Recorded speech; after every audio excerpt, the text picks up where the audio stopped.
Yes, people, back again with your favourite gunner. Obviously, of course, we had to bring man like Matt back into the scene. So thank you for joining us, Matt. Unfortunately, without Brother Shepherd at this time, but we still got a lot to talk about. Obviously, I know there's been a lot of changes to the schedule with the Queen passing and a lot of attention on the royal family right now. But that's politics. Man's not. Well, it's not politics, but you know what I'm saying. Man's not here to discuss and talk about that right now. Man's here to talk about the beautiful game. Of course, we're on an international break right now, so things are a bit dry. I'll be real, especially with England and Southgate at the wheel. But who am I to judge? That's his job. Let the man do his job while he's there. Obviously, last time we were here, we spoke about United getting that lucky win over the Gunners in a game that I thought that once we got back into it, we were a bit too naive, but could have went either way, I guess. They went to the wastemans.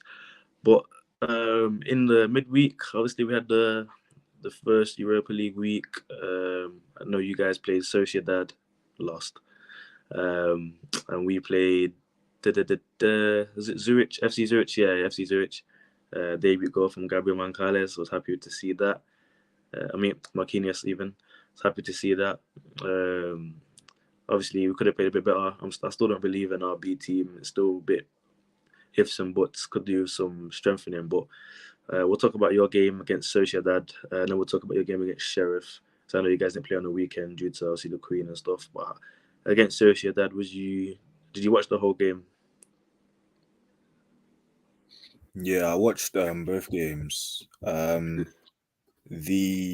Sociedad game, I mean, if we're being real, everyone knows that the penalty that they got awarded was dubious. Like they talk about penalties, especially handballs, being given only if a player's hand is in an unnatural position. But the interesting thing about that rule is if you actually think about like like the way human beings move and everything. Everything that your hands does when you're moving is for balance. So therefore, there's actually when you think about the term unnatural position, there's no instance where that is actually a case because your body's always trying to find its own balance, and that's what your hands kind of tries to do. So even a natural position isn't it's not for me it's not a feasible excuse for that penalty. And also the ball hit his knee before it hit his hand, so I thought that was going to be overturned. But I don't know, the VAR for the Europa League, I don't know what they were doing. But to be honest, in general it was a horrible game. Like I said before, or the last time we are here, we still don't particularly move the ball well. Our attack is still trying to find its fluidity. I think the fact that we haven't obviously had Martial for the past couple of weeks, even Ten Hag has said that that's been a problem for us in terms of the attack kind of linking together well. Our defense still looks pretty good. Sociedad barely played through us. Um, the midfield was okay as well, but the attack is just lacking right now. And even against Sheriff, even though we won 2-0, it still didn't look fluid. Ronaldo is still kind of trying to get back on his feet, even though obviously he's 37 now. And obviously there's been a lot of talk about him leaving the club. I don't think he's Ten Hag's like main striking option, but regardless of that, like we got any combination of attacking players that we put right now, there just doesn't seem to be much fluidity among them. So that's obviously still something that Ten Hag has to work on building. Yeah, I agree with you. And obviously, if you remember me saying, I did say when you play against teams where you're going to have more of the ball, it's a complete different test. Obviously, Sheriff, credit to them, respectable team. They beat Real Madrid last season in their group stage, so you didn't really know what to expect. And obviously, United being away as well. Obviously, I didn't watch the game, but when I'm looking at it and I'm seeing 2-0, I'm thinking it's a dominant display and everything went well. Obviously, judging by your kind of breakdown of the game, it sounded a bit undeserved. Maybe not undeserved, but like they could have just played better. But then again, as we all know, it's a results business because when you look back in 3 months, you're just going to see a solid 2-0 win, you know what I mean? And it's the same with Tottenham right now with what they're going through. They're winning games unconvincingly, but they're getting the points on the board. They're third, 1 point off top. Even that 6-2 Leicester game, I had Tottenham fans telling me that it wasn't a 6-2 game. Obviously, Son came on and did a madness. Credit to him. But obviously, as an Arsenal fan, we got Spurs after the international break at the Emirates as well. So I'm quite optimistic because we have been playing well. Even that game we lost against United, that we did play well in my opinion. That's the first time I've ever lost a game and thought we played well. I'll firm it. But against Spurs, I'm confident because we've been moving the ball well. Partey's back. Zinchenko should be back for that one as well. Ødegaard's knock doesn't look too serious, and even if it is, Fabio Vieira slots in nicely. To be fair, as we saw against the Brentford game, that Brentford game for me, obviously that happened last Sunday, was a bit nervous because obviously Brentford are a good side. They haven't lost at home since February. I think it was against Newcastle. Newcastle also a good side, so I knew it was going to be a tough test. But I felt like we played really well from the first minute. Was pressing, we controlled the game. And even when it was, even when it was 2-0 up, I never thought like it was going to be a 2-1 or a 2-2. Never thought like Brentford were really threatening like that. And we managed to keep Tony quiet. And we know Tony's a baller as well. Keeping him quiet was a big plus. Obviously, Saliba and Gabriel still forming that partnership. So obviously, he's going into international break, top of the league. It's the first time I've seen that probably in my whole life. To be real, well, not my whole life, but pretty much a longest time. Last time we was doing bits in the league was 2004, or that year when Leicester clinched it. Apart from that, we've had shambolic seasons in the league performances, so it's good to see. The only issue for me is squad depth, especially with Europa League. These are relevant games. Also, we didn't get to play PSV. That's probably going to be the toughest test in the group. I feel like we'll top it. PSV will come second, but realistically, I don't even care if we came fourth in the group stage. For me, it's all about going ham in the Prem right now. But for you, expectation-wise, what are your expectations as a United fan? Like, what do you want to see the club perform for you to be like, yeah, we've had a good season, we're heading in the right direction?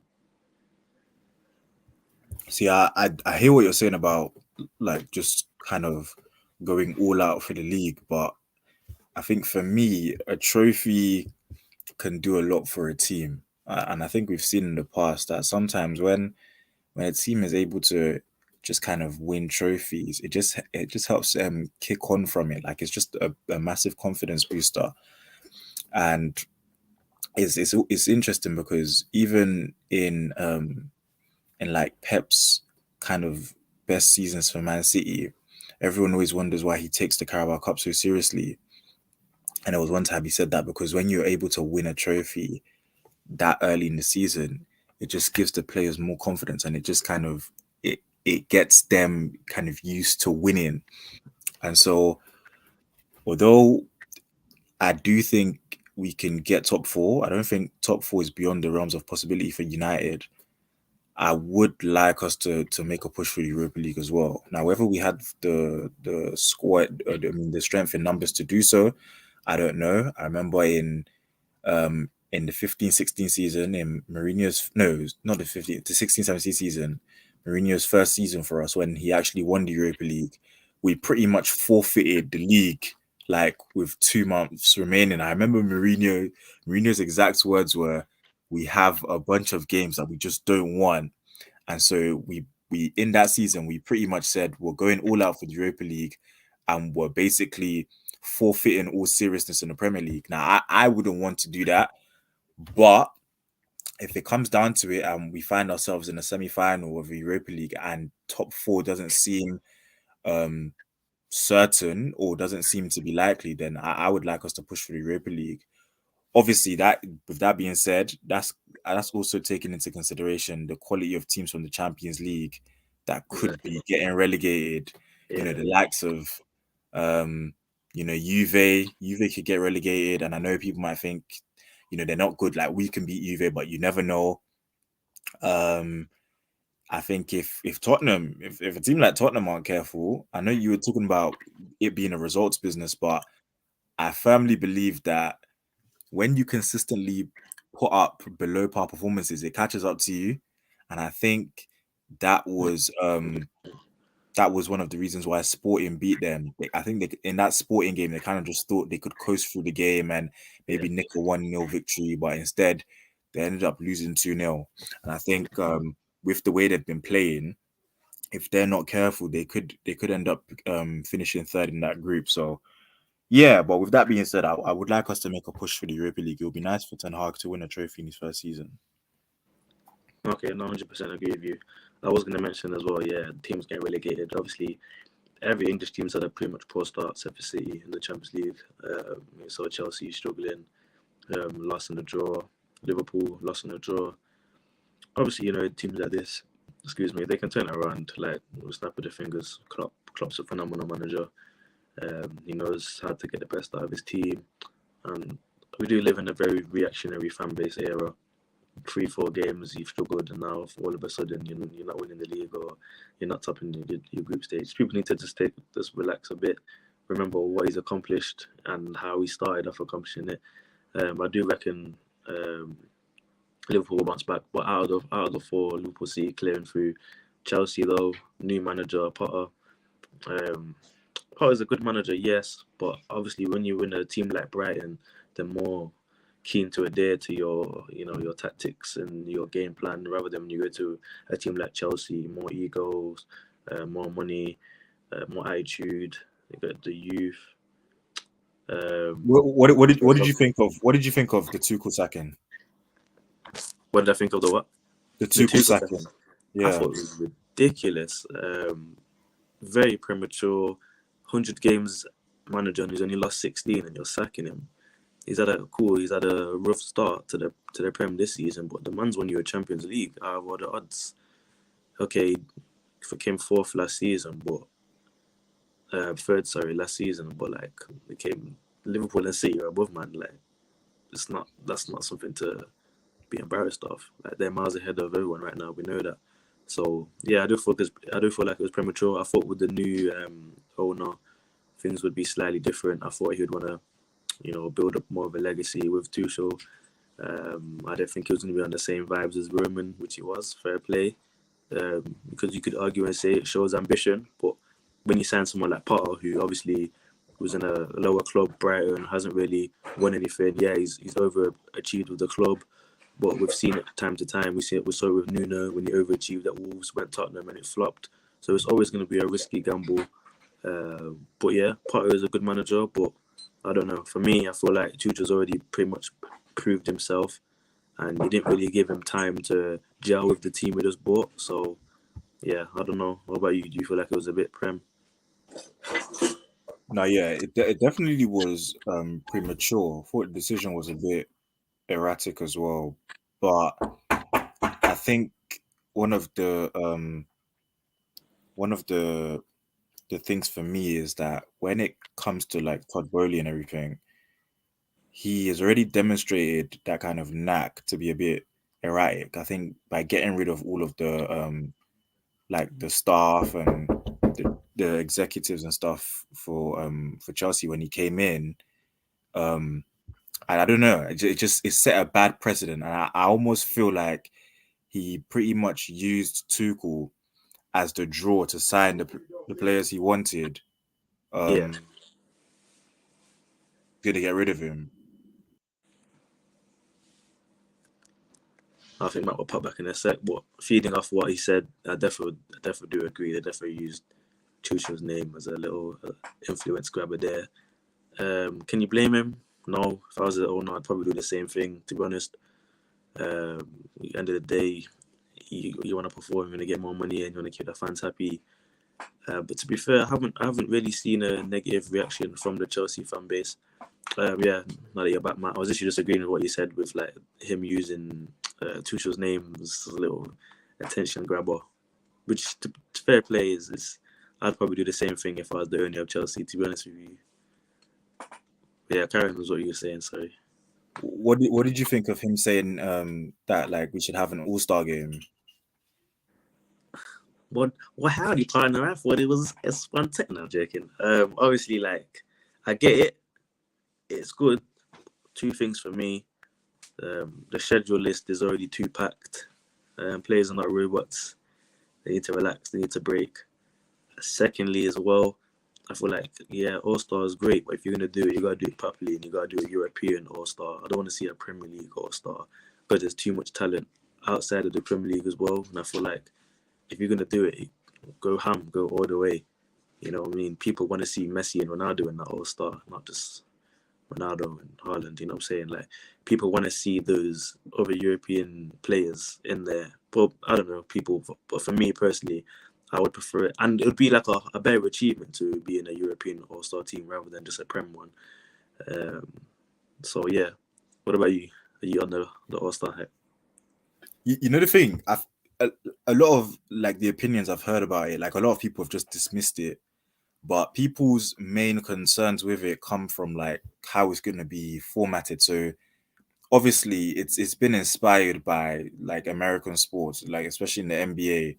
And in the NBA, they Yeah, basically, because they have two conferences, and so they're split between East and West, and so they vote the best players of the East and the best players in the West. So everyone's been asking. I think Klopp even asked, "So what? How are we going to do it in England? Is it going to be like the North?" Yeah, like because yeah, and that I would be saw that. unfair because I think like Manchester and Liverpool will be in the same Yeah, and then I thing. heard Steve Cooper like, "Yo, we're Nottingham, we're in the Midlands. I don't even know what we count as."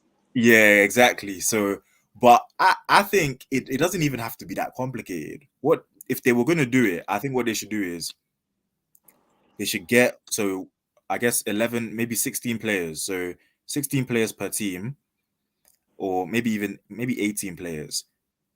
However, method of voting they choose, maybe like for example in the NBA, it's like a combination of a fan vote, the media vote, and then the coaches vote. So maybe they can do that. Use that metric to vote in 36 players for just 36 total players for I guess 2 players for each position, Yeah, that's it. That's what I was and gonna say. then Two players like position, play it. yeah, 2 players for each position, and then maybe vote in 2 captains and let the captains pick the teams. Yeah, I that's think it. that, or vote in 2 managers and let the Two managers pick the managers. team.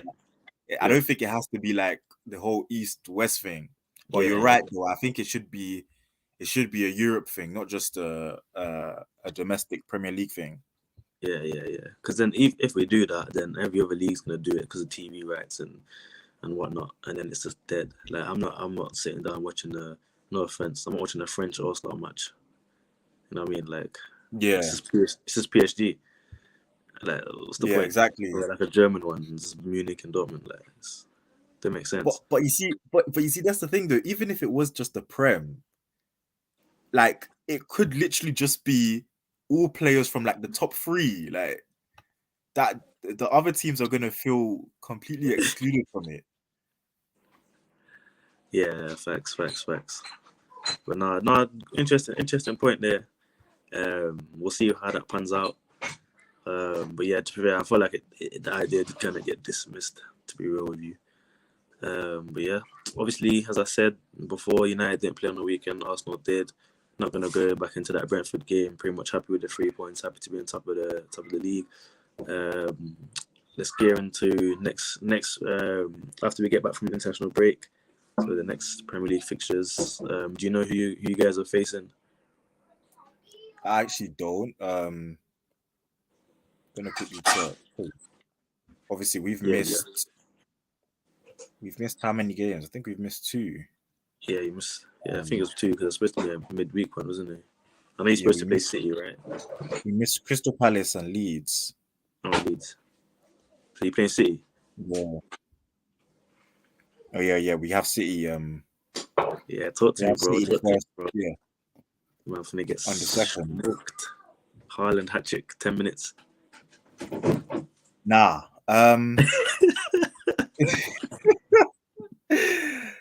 See, I I I wouldn't be surprised. Obviously, so it's at the Etihad. Um, if I'm being real, I don't expect us to win.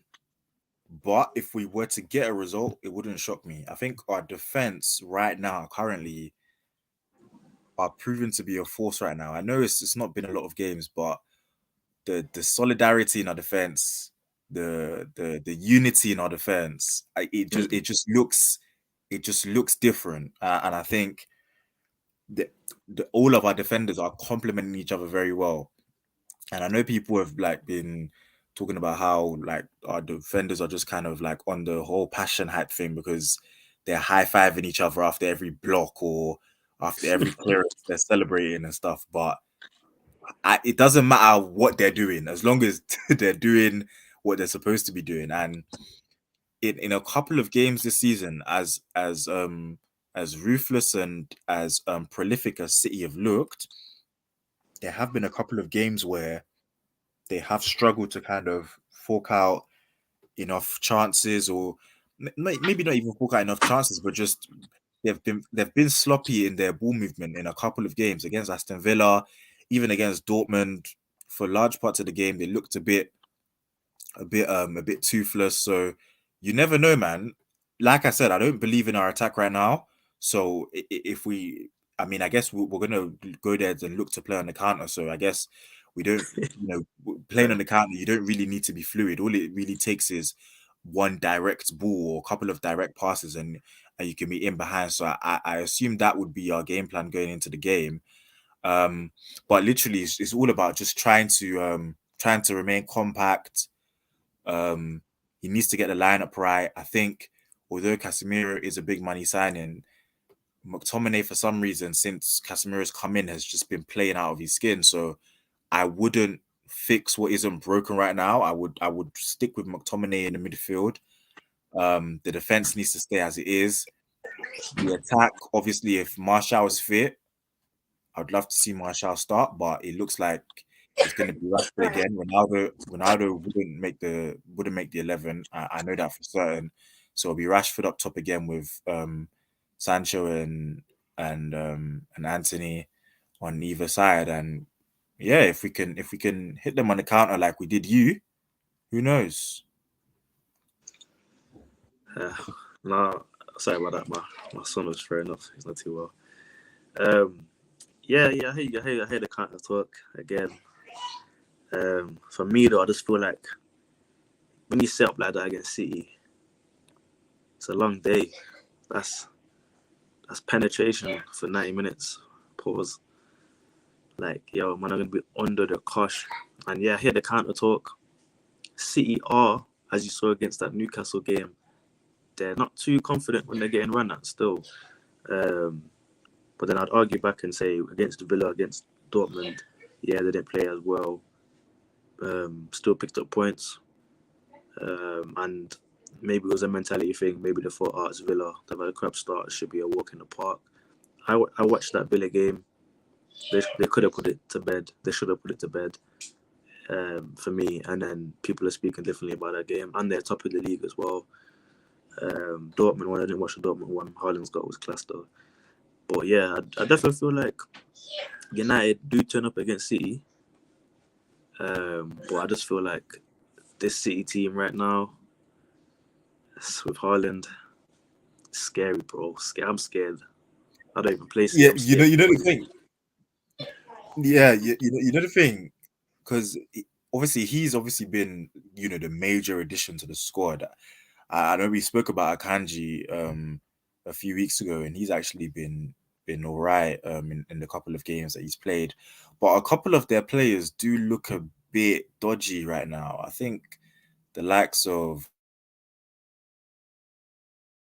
as Grealish, they're not looking that great, and also the counter-attacking game plan against City has worked for us before at the Etihad. I think it was in 1920 under Oli, and in 2021 under Oli. We went there and we won 2-1 and 2-0 respectively. So the counter-attacking game plan at the Etihad for us has proven to be a winning formula. So I don't see a reason why it can't happen again.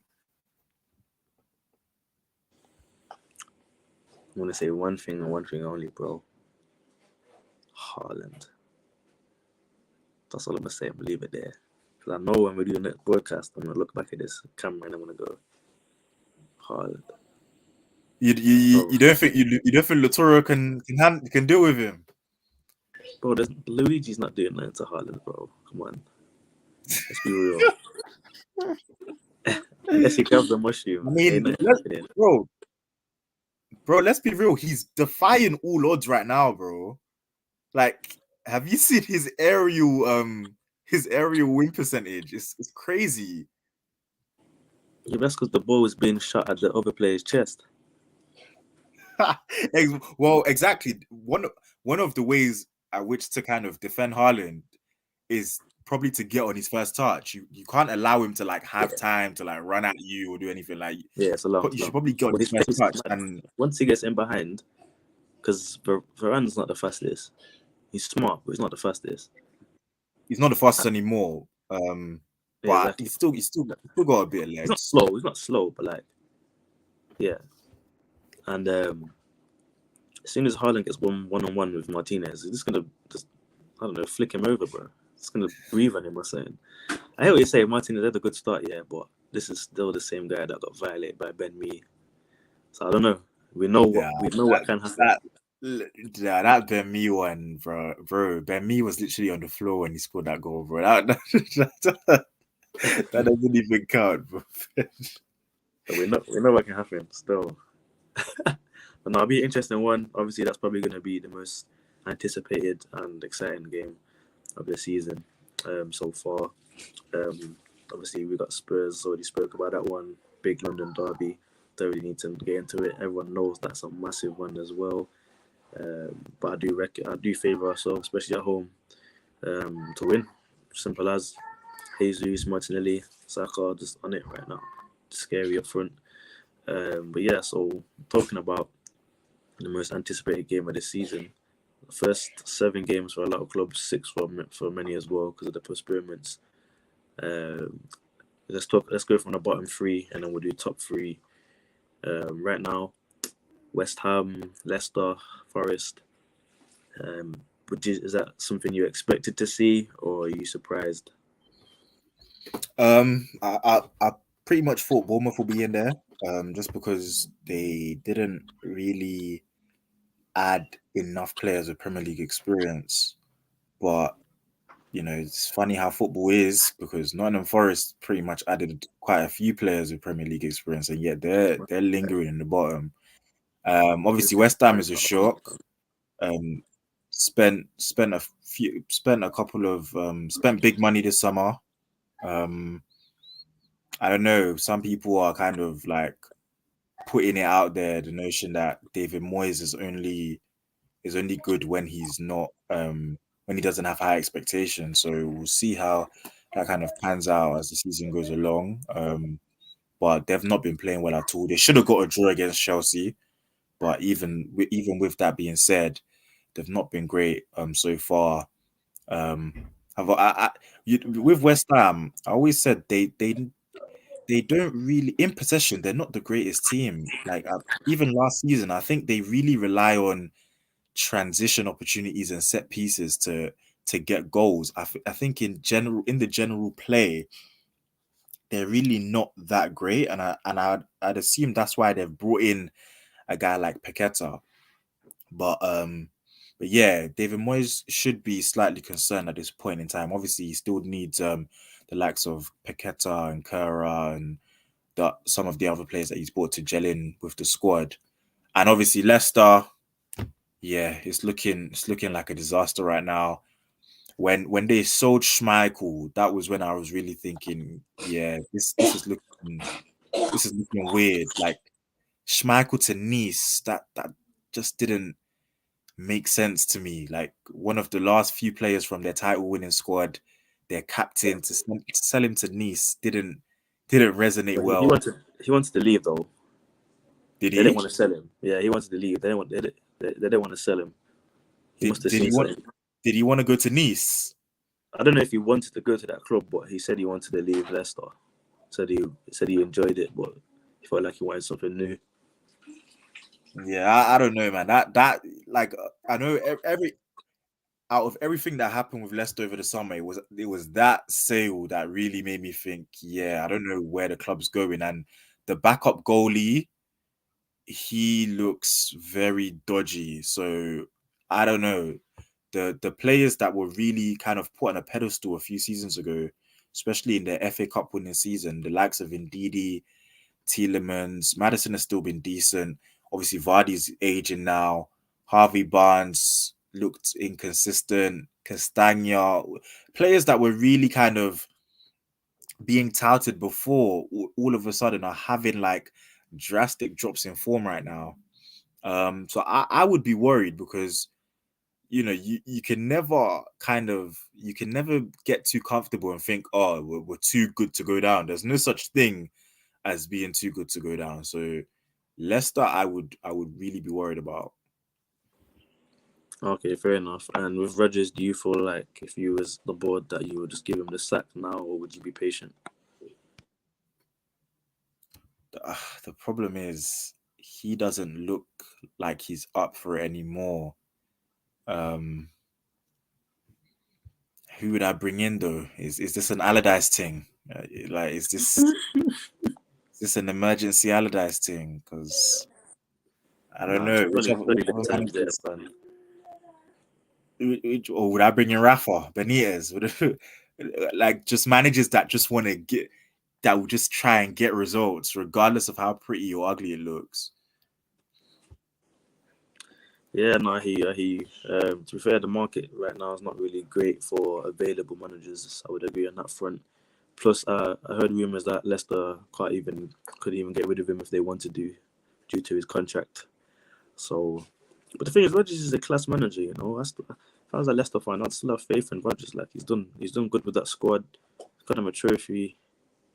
Um, yeah. Yeah, but you know the thing with a club like Leicester, where I think they finished between fifth and eighth for like 3 straight seasons or so, and obviously they won the FA Cup like you said. But with those kind of teams, it's so easy for them to just peak and then start to drop off, especially if like big moves aren't made. And I think the season for their big moves was last season. Last season when they brought in Sumare, they brought in Patson Daka. Those players were really supposed to kind of like propel them forward, and unfortunately, they've just not had the impact. So yeah, I don't know, man. Rogers has done a good job there, but he may have peaked as well. I don't know. I feel like come game week 30, you're seeing Leicester in 9th, 10th. Because as soon as they do get back into that form, that rhythm will flow again, and they'll just start picking up points. We do have to remember that we're only 7 games in, like still 30, 32, 33 games left, man. That's there's a massive amount of time to do things. Like sacking managers now is ridiculous. Too short. I feel like just people need to relax.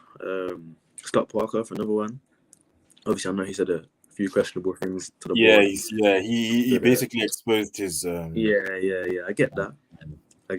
But end of the day, he still got you to the Prem, and that's an achievement in itself because there's quality teams in the Championship.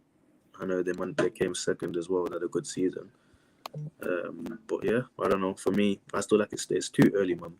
You shouldn't be sacking anyone until you're at least 20 games in. For me, I know some argue and say that's too late, but you could lose your first 6 games and win you the 14 afterwards. Football's like that. And with a team like Leicester, they have the kind of quality in the squad where like it'll be impossible for them to just continue losing. I know what you said about no team's too good to go down, but they're too good to not compete at the same time. But the last thing about the relegation, though, if you had to choose, would you prefer to see West Ham go down or Leicester go down? Oh, that's a good question. Um, See, I think there's different ways I can think about it because I'm thinking which team has more players that I like to watch, but then also I need to think about which team is just like the bigger team in terms of just the Premier League. And I think West Ham will have to take that. West Ham are a bigger team in Hmm. general than Leicester. Um, Even though Leicester have a Prem and the FA Cup, you could argue. yeah, yeah, even I know that it sounds weird, but obviously West Ham, they're in the London State Olympic Stadium. You know, they have a Premier League heritage. I know, obviously, like you said, Leicester won the Premier League a few years ago, and also the FA Cup. But I don't know, West Ham.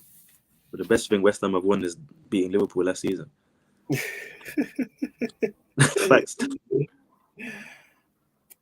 I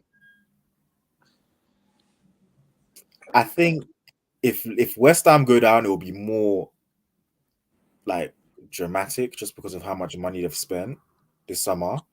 I agree. Now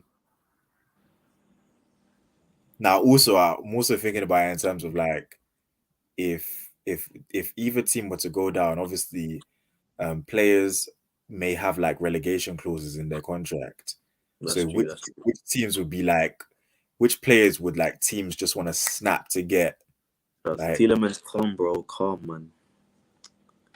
but see, even him like like about 18 months ago, people were high on him, but his form in the last 18 months has been questionable, man. Yeah. I mean, especially when you have rumors being linked to other clubs, it must be hard to concentrate on your game because you're probably overthinking about performances and Yeah, like decisions and stuff. even like Madison, didn't they reject like a 50 million bid from Newcastle for Madison? Yeah. And he was linked to Arsenal, he was linked to United, linked to Chelsea, and Newcastle. So of course, but he's the only player that was like, from you can link me to whoever, I'm still gonna turn up for my club. Yeah, he's doing the only one. Because look what he did to Fofana, bro. To the point where man didn't even put him in the team. Yeah, nah. Fofana's head was completely turned once Chelsea showed a slight interest. His head was turned. Vardy too. I think Father Time now is starting to really like kick in. He doesn't look the same. Doesn't have the He's same more concerned spring in about his his step. wife's affairs. That's why. Yeah. But yeah, of course, obviously that's the bottom three there. Don't really need to deep forest. We know it's their first season in. They've acquired a lot of players. Takes time to gel.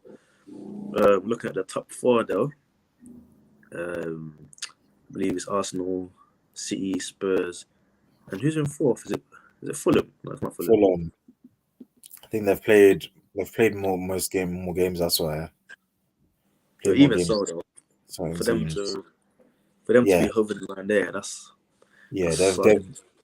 they've done an amazing job, man. I've been so impressed with them. Trust compared to last time, 100%. Yeah. Last time they spent P and they look shaky, but from actually Brighton. It was Brighton that's fourth. Brighton's fourth. Yeah, Brighton had a good start. Brighton had a good start as well. But Fulham are fifth. I think they're like 11 points or something. Yeah, Fulham are one place below us, so they're sixth or fifth. Yeah. No, they're definitely fifth. No, they're sixth. No, but you look at the table right now. Yeah. Bring up the table right now. and tell me Fulham are not fifth. I don't know. Can you see the screen? Wait. No, I can't. Wait, let me. No, it's blurry. I can't even talk. So what? So United are fifth, yeah? Is it sure? Oh, oops. Keep it there. It's focusing. No, I can't even see it, but I'll take a word for it anyway. Obviously, it's blurry, so that's not 100% a reliable source right now. I'm gonna go with my. No, I'm playing, but even though, Fulham had a cracking start, man. Even from that Liverpool game, they played well when we played them. They looked good. It looked like they know what they're doing. So credit to Silva. Obviously, he's a good manager. I knew that from time. But yeah, he's really got them playing some good stuff. Obviously, Mitrovic scored a lot of goals in the Championship, but people were asking, can he do it in the Prem? And he's doing it, man. He's doing it. So credit to him. Obviously, we spoke about Spurs already with their dodgy results. That's going to die out. For me personally, that's going to die out soon. As soon as they lose, obviously that's the Sporting, but as soon as they lose a couple more, it's going to sink in that you men are not that guys. You get me?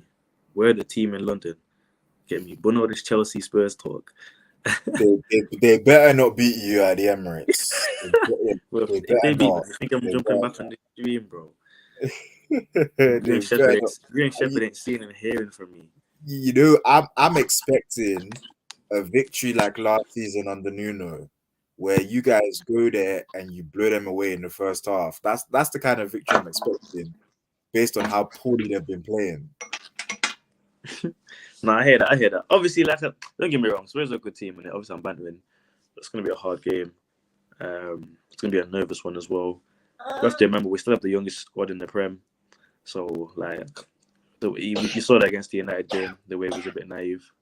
No, but you see the thing, the game against us was more the manager though. I think it was less so the players, more so the manager. Yeah, he shouldn't have made those 3 changes. That was wild, bro. We just got back into the game. We didn't just change it that much because as soon as we did that, we lost our shape. But you know what? We've been there. We discussed that when you man come to Emirates, you man are getting smoked like barbecue grilled chicken. So it's calm in it. Like it's actually calm. Well, the problem with that is we don't know like the state of our team. What the state of our team will be then. So there's still a low. That's still a low. Varane will be injured. Casemiro will be unfit. Bruno will be vexed. His head will be gone. Anthony will realize he's not that guy. Sancho will go back to 007. Rashford will go back to saving the kids. De Gea will go back to missing catches. Maguire will somehow get back in the team. Wan-Bissaka will be back trying to do Spider. Yo, it's calm, bro. It's calm, bro. It's calm. Like, have you heard about what Maguire's been like releasing to the press? What's he saying? Maguire's not getting back into this team, bro. What did he say? He's talking about how like he's he doesn't question his ability because like he can still get picked for England and whatever. But bruv, at the end of the day, yeah. And you see what happens. Man lose 1-0 daily. At the end of the day, Maguire's not getting back to the team. I think once the manager chose to buy, because remember we had Bailly, Lindelof, Maguire, and Varane. We had 4 centre backs. Once the manager chose to buy another one, something had to give, and it was Maguire. So Maguire is definitely not in the manager's first team plans, like first 11 plans. Yeah, it's evident. And I rate Ten Hag for coming in and making that bold step. Not every manager will come in and dismiss the captain and one of the best players in the world, because he's not bothered about like your status. He's bothered about the results for the team, and that's what you want to see as a manager. That's why I was happy with Arteta. Like even with a lot of fans weren't happy with the way we handled Aubameyang, but I was. You know what I mean? Like end of the day, no one's bigger than the club.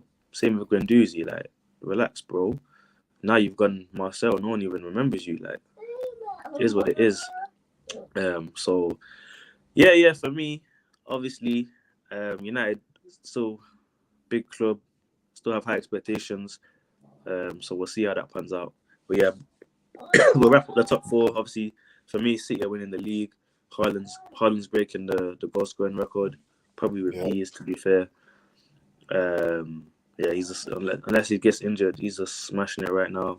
I can see Liverpool just quietly. Liverpool are going to quietly climb up the table on a quiet team. They're just going to be under the radar, get their results in. Trust me. I know you might disagree with that, but Klopp's just that guy. Oh, my voice broke. Klopp's just that guy, innit? So, but what do you think though? What do you think about Liverpool before we go into international talk? You see, they're such a hard team to like kind of place a prediction on right now, because even though they are getting their players back, like Thiago should be back, Henderson will be back soon as well. I think Matip is back. Obviously Konate I think is still out, but bro, even the game against Ajax, bro, I wasn't convinced. They still, I don't know, bro. They're just missing something. It doesn't seem like the same. I don't know whether maybe making deep runs in all competitions last season took its toll on them, but they just don't look right currently. I'd want to see maybe the next 3 to 4 games. I think if they right now they're 8th. I think if in 3 to 4 games time they're still between kind of 7th and 10th, then I'll really start to believe that maybe they're not going to make. Maybe they may not make the top 4 as comfortably as everyone predicted at the beginning of the season. I don't know, like I hear what you're saying, that they have been performing well. They're missing. Obviously, they're getting used to not playing with Mane, who's an integral part of the squad. For me though, I do feel like it's players as well. Like either they're getting found out or they're not as motivated. Because like Robertson, for example, Robertson's not that same guy anymore. We even seen this since Tiskimaskin's coming on. And I probably didn't say his name right. Forgive me, Liverpool fans. Yeah, I don't really care about your opinion. Simicast, whatever. He's kind of ass, I'll be real. And like Robertson doesn't normally come off, but he's been coming off, and like he hasn't been high performing. He normally gets quite a few assists as well. Him and Trent normally battling out for assists, but Trent's just on his own thing right now. Obviously, we know Van Dijk is still looking like a shadow of himself after that injury. Thank you, Pickford. But yeah, to be honest with you, I don't know. I just feel like Liverpool will pick it up, bro. They'll pick it up. I don't want them to, but it's just Liverpool, innit? They'll pick it up, man. You can't knock everything they've done and what kind of team they are because of a few poor results already this season. And yeah, I do agree. I do feel like last season is taking a toll on them this season. Not even physically, but mentally as well. It must be hard knowing that, 1 point you're going through a quadruple and then you knocked out 2 cups Rapid. And then you win the 2 kind of, not crapper cups, but like, it was more important to win Prem and Champions League than to win FA Cup and Carabao. No one really cares about Carabao anyway. Yeah. FA Cup gets you into Europa League, you're in the Champions League. You know what I mean? So like, maybe that kind of knocked their stuff in that. But yeah, I reckon they'll slip back up. But yeah, we'll wrap up because time's going. We'll wrap up with international talk real quick. Obviously, we're in the break right now. Nations League, England got relegated. Love to see it. No, I don't really, but I'm not a fan of Southgate. So the more these results happen, the quicker you can get out. Because if Southgate's in control, in control for the World Cup, we're probably not even getting out the group stages. I'll be real. We need to wake up. This guy is a defensive mechanism. Like, he does not attack. Like today, he tried to go out and be more positive, and you can see he doesn't know how to play positive. You don't this formation business, 3 at the back. You're still playing Maguire, bro. Tomorrow he's just won the league, bro. He's just won the league with Milan for the first time in years, and you're still playing Maguire, who doesn't even play for his club anymore, and is doing that pillow talk. You take Shaw with you, who's getting replaced by a 19-year-old. Like, I don't understand like what other players have to actually do to get in this squad. There's so much English talent. Obviously, I'm happy that he played Bellingham, but I guarantee you, if Phillips was fit, he would have played Phillips. Probably would have given him 90. Bellingham was probably the only player today that was positive. Foden looked better today, personally, in my opinion. Still a bit. So I don't know. When Foden plays for City, he's looking like the guy in it. But for England, it's not the same kind of vibe. I know City obviously a class and is going to make you look better. But yeah, this England team, the players are there, but it's just not. It doesn't flow. It doesn't flow nicely. There were spells where in the game, I don't know if you watched the game with Italy. I just watched it. There were spells where England are playing really nice, attractive football, but it's not consistent enough. And when Italy were countering, England was all over the place. Why is Southgate playing Saka left wing back, bro? Like, come on, man. Like, just play FM, bro. His thing goes down to like half a star, bro. Just put him in the right wing on that 4.5 star inside winger, bro. Don't play him out of position like that, fam. And then Kane, Kane's not getting any service. Bro, put Tony on, fam. Tony can he's got a bit more pace to him. But, he just different options, bro. Like, man, I got Germany on Monday, and I bet you he plays a similar squad. I just don't understand. Like, I don't get it, bro. I don't get it. Yeah, you know the thing with Southgate, it's like because this sorry thing. to cut you off. I'll let you go. Man's even played Pope, bro. Anyway, carry on. Wait, Pope has been good, by the way. Yeah, but Ramsdale's above him, bro. Ramsdale's top of the league, G. His distribution's world class. Pope's distribution today was shaky. Yeah, that's probably like his biggest weakness. But what I would say with Southgate is the thing is being a defensive-minded coach and being a defensive team in cup competitions, it actually can work. And if we're being real, in the Euros where they got to the final against obviously they beat the teams that they were supposed to be, like, you know, Ukraine and all and them. Obviously they beat Germany as well, which to be fair was viewed as an acid test, even though I didn't think I don't think the Germany team is as good as it's been previously. But in the two games against Denmark and against Italy in the final, England were incredibly defensive. I remember against Italy, after Shaw scored in like the first 2 minutes or whatever, I don't know if they like even made an attempt, if they even had an attempt on goal. Like the team is so defensive. He plays in the Euros, he played Mason Mount as a 10, and Mason Mount isn't really the most creative of players. So I I think the problem with Southgate is, even your point about Foden, he sees Foden as like a winger or like an inside forward, and that's really not what he is. Foden is literally a midfielder who can play out wide because, you know, he's still got a bit of legs. But I wouldn't be surprised if, as his career goes forward, he starts to play more centrally. Foden isn't an out and out winger like that. Like, he's not really gonna pick up the ball and look to beat players and do all kinds of stuff. At City, when he's out wide, he usually has people around him that he can bounce off of. He doesn't have to like take on players, isolate Yeah, players facts, like facts. that. So I don't know.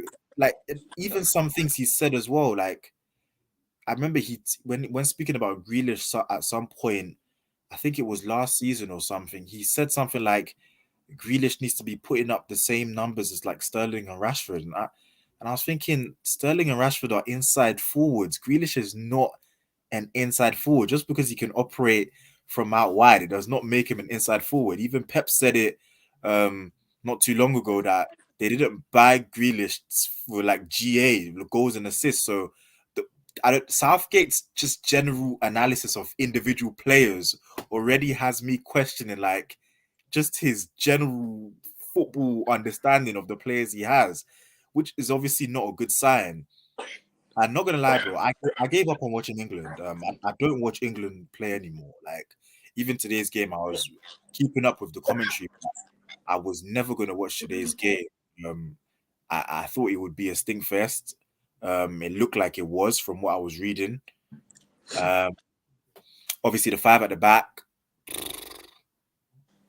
Yeah, I Saka mean, wing back, you know. Saka left wing back, bro. Not even on the you know, right wing. you know the thing. Saka left wing back. I'm not mad, bro. I'm not mad. I can't lie. I'm not mad at that. Because when I look at the England attackers, if everyone was playing at their best, he wouldn't make my front three. So I actually do, and if you think about it,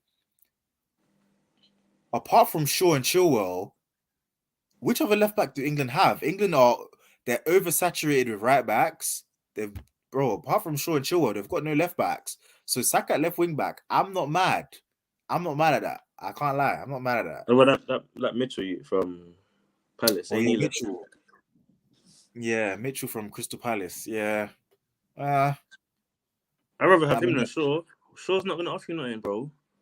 I get Shaw can slip in for that back three, but you got Tomori, bro, and he still brought on Shaw, and he's got Tomori.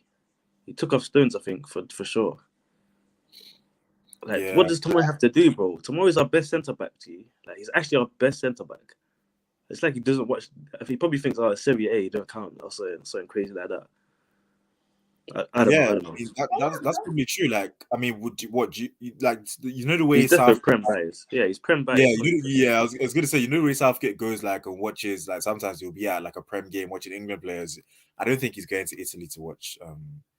Yeah, no, he's Prem bias. Like, he's domestic. He's very domestic biased. If Tomori played for, bro, if Tomori played for Forest and they got relegated, they'd probably call him up. Bro, no cap, Yeah, bro. because what's his name? It shocked me that he called up Guehi, and I like Guehi, but I didn't think he'd ever get a call up with Southgate there. Yeah, that's true. That's true. He's good. He's a good defender, though. He's a good defender. Yeah, exactly. But yeah, obviously time's going. I want to wrap up quick. I won't do mine. I just want to hear from yours. If your Southgate's just got the sack, and you're playing Germany on Monday, what's your starting lineup? What's your formation? Wait, is this based on the players he's already picked, or is this just based on English play? We're based on English players, isn't it? Cool. So my problem is with the goalies. I've got problems with all three goalies, and I know obviously Arsenal fans are high on Ramsdale right now, but the problem with that guy is because one thing for me, one quality of a keeper that I think is so important for me is making like tough kind of situations just look simple. Just because I just think it just kind of eases the pressure, eases the anxiety of the fans and your players. And for me, Ramsdale doesn't do that. Ramsdale makes, apart from his kicking, he makes most things look like it's just bare hard. Like he just makes most things look difficult. And he has that thing in him. Him and Pickford just have that thing in them where like they're just prone to errors. I've seen enough of him over the last year or so. Don't get me wrong, he's good. Ramsdale's a great keeper, but to just have that thing in him. And for me, when it comes to just the general handling and just general goalkeeping, shot stopping, 23, catching, no, it's 23. commanding, I just think Pope for me. I can't lie, I'm going with Pope. I know his Yeah, Pope's a distributions. better shot stopper. I agree with you there. But if you're building your philosophy of playing out from the back, shouldn't distribution be your priority? Because a goalkeeper making a save, it should be your last form of defense. You should not be looking at it like, oh yeah, we need him because he's a better shot stopper. Because your defense should be and midfield should be patterning that. If you're trying to play out from the back consistently, you get Ramsdale.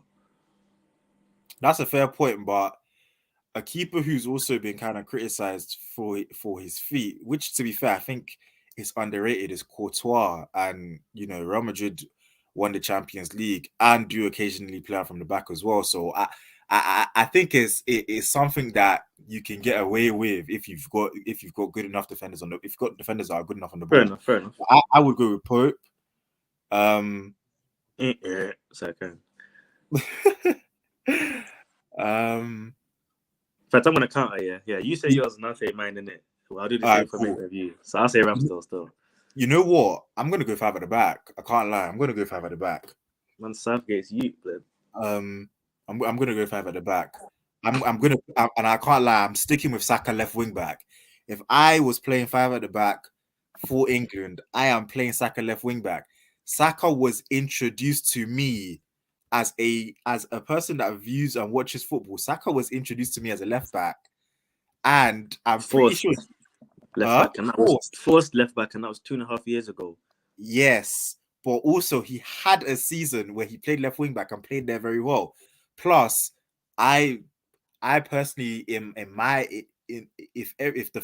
all of the attacking players are at their best, he's not in my first 3. So I'm putting Saka left wing back. Right wing back, I'm going to put Reece James. My 3 centre backs, I'm going to put Stones as my pivot centre back, so the one in the middle. I'm going to put Guehi as my right centre back. And as my left centre back, I'll put Tomori. Stones, Tomori, Guehi. I actually think with that 3, I've probably got everything I need in like a 3. Like every form of like every part of defending is covered by those 3, whether it's individually or whether it's collectively. Those would be my 3. My midfield 2, I'll put Bellingham in there. I know people say he's young or whatever, but the guy's playing in Champions League. He's playing in Champions League quarterfinals. Like he's playing in Germany, starting for Dortmund week in, week out. I don't see what the problem is. If you're good enough, you're old enough.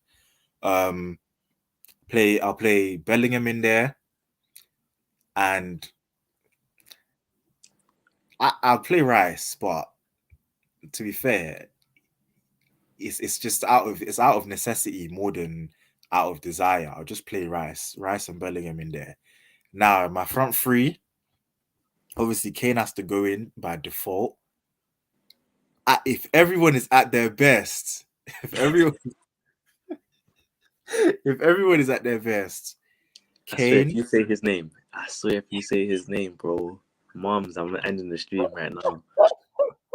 Moms. If I hear If everyone is at their best, Road Dow's name, bro, I swear. Kane, Sancho. If everyone is at their best, Kane is up front. Sancho, I could probably play Sancho. I could play Sancho to the left. And if I'm being real, I'll probably say Foden on the right. So because now someone might argue like, oh, it's got no pace or whatever, but if I've got Saka and Reece James to give me the width, then like the whole pace factor isn't as huge anymore, especially in a 5. So I hear you. All right, cool. All right, for me, I'm very attack minded. Even the team I coach, my under 11s, I'm an attack minded coach. You know, I like driving the teams, putting teams under the cask, and I'm direct. So for me, I'm going with a flat 4-3-3. In defense, I'm having, of course, in goal, sorry, I'm having, of course, Fraser Forster. No, I'm joking. Man's having Ramsdale. Left back, I'm going Mitchell. I think okay. I've seen enough of him. I like him. Tomori and Stones.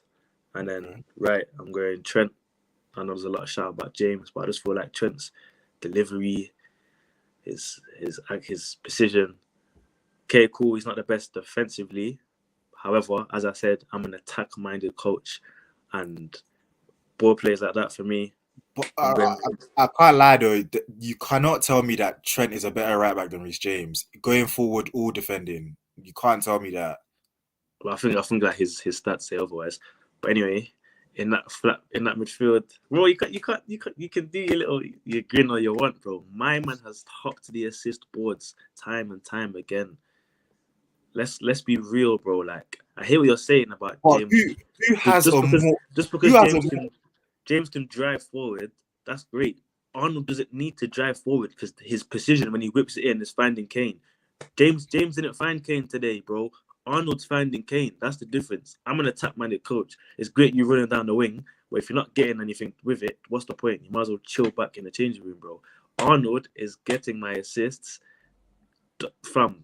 Come on, bro. I hear what you're saying. Like, James is a solid right back, but Arnold's the guy, fam. I don't like Liverpool, but Arnold's the guy, bro. Like, he's hard. He's not, bro. He's hard, bro. He's hard. Bro, if he walked into your team, he'd get the Mbappe contract. Bro. Anyway. Oh my gosh. Anyway. I don't know if Arteta will play him ahead of Ben White, bro. I don't even know, fam. I don't even know. It's crap, bro. Predominantly crap. Right back, bro. Anyway, moving on because okay. You know what? Your midfield three, whoever you choose to put your midfield three, will kind of let me know how acceptable your decision to put Trent at right back is. You're not gonna like my midfield three because you're gonna think I just play FIFA. But anyway, so obviously it's a flat 3, yeah, but in that centre mid, more of a 6 role, holding back a bit. It's gonna have to be Rice. I prefer I'd have Rice over Phillips. I feel like Rice is just a bit more positive. Phillips is good, don't get me wrong, but he's quite sideways. I think Rice is a bit more direct, and I like direct football. To the right of him, right centre mid, I'm slapping Bellingham there because he's box to box.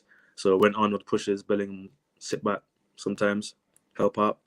Cool, not sit back, but he'll work hard to get back. He's not gonna do what he's not gonna babysit Trent the way Henderson does. I can't even lie. But in my team, he is, bro. In my team, he's the box to box guy who will, and he'll help us build out from the back with Trent. Looking some sexy 1-2s out on that right hand side, and then left centre mid, I'm gonna have Foden. He'll come back as well. If Rice can't get on the ball, Foden will drop into those pockets as well, pick up drivers forward. Love that for him. I'm taking the Man City Foden though, not the England Foden. And then my front 3, obviously gotta have Wasteman Kane at the top. Who else? If we're going, obviously I hear you're saying going off their all-time game, not going off the form. So if we're going off all-time game, for me, like when they're at their peak. So this is what I'm doing. I'm doing players at their peak At their performance. peak, yeah. Obviously, Kane, that right wing. I hear what you're saying, but my guy Saka's slotting in there perfectly. Bro, listen, I hear what you're saying about Sancho, yeah, but like, cool, he peaked in the Bundesliga, but it's not the same. It's not the Champions League same. as well. It's not the same. Oh, it's not the same, bro. Champions And League like, as well. Saka for me, he's he's I don't know, he's more consistent. He's more consistent. Bro, don't scoop your face. Saka's more consistent, bro. We saw that last season. Like he's just more consistent. He's that guy, and he does it effortlessly as well. Sancho is doing body feints and shaking a bit. Saka's not effortless, bro. Saka's bro. He gets the ball and just drives, bro. Come on, man. I watch him weekly, bro. This guy is the guy, bro. I told you, what I have to do to Saka is put a fullback with a bit of pace. And... You said this, but when I watched the United game, your pacey left back was getting turned a few times. To be fair, you know what? Yeah, to be fair, yeah, I think right that Malacia probably saw a lot of United fans beforehand talking about how he's going to lock up Saka, and he was way too complacent in that game. I can't even lie. He was way too comfy in that game. There was a point where Saka had the ball. He was running right beside him, and then Saka just darted away from him. I'm thinking, bro, was he drunk? But no, who's on your left? Who's him. Now, obviously, as again, we're going off peak performances, and I have to say, if we're going off peak, it's hard because Sterling's still there. Yeah, it's out of Sterling and Grealish. I don't want to get Rashford. Grealish, if you like playing Grealish on the left. I like Grealish because of like the way he can drive, but I also like the way Sterling can drive too. And I just feel like if you're looking at goal contribution, Sterling's going to get you a bit more. So I'm going to go with Sterling still. Got to lock in Sterling on that flat 4-3-3. I think that formation there, because it's so attack-minded, with strong physical players playing in the Prem, I feel like that team was doing all right, and it's beating your defensive team because you're going to be under the cosh. You're going to try counter with Saka, but he's going to get lost on the left. You're going to give the ball to Shanto, but he's going to trip over his own feet. And the only problem with my team is neither Sancho. The only weakness in my team is the fact that neither Sancho or Foden are like penetrative or direct. Apart from that, but that's like I said, that's where the wing backs, that's where Saka and Reece James as wing backs will come into play. I think I think my team in a vacuum. James can try to run at Mitchell, but Mitchell's keeping up though.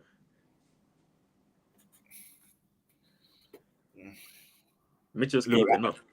Trent at right back is lunch meat, bro. Bro, I hate you. Barbecue, bro. Huh? Nah, I don't know. Because what? Who's on your? So what? You got Saka running at him. A combination of Saka and Sancho on that left would kill Trent. I hear that. Obviously, as I said, I did say like it's an attack-minded team. Like I'm not too concerned about Trent defending. I'm concerned about him getting the assists. But yeah, obviously, let us know, guys. Let us know who you think's lineup's the best. Obviously, we already know mine is, but just let us know for the sake of it. Will be much appreciated. But yeah, man, thanks for joining today. Excuse me a sec. Talked about a lot of things. Obviously, was gone for about 2 weeks. Into the international break now. So it might be another 2 weeks until we're back. I'm not going to be excited to talk about England, I'll be real. But yeah, man. Thanks for coming along, bro, of course. Peace and love, everyone.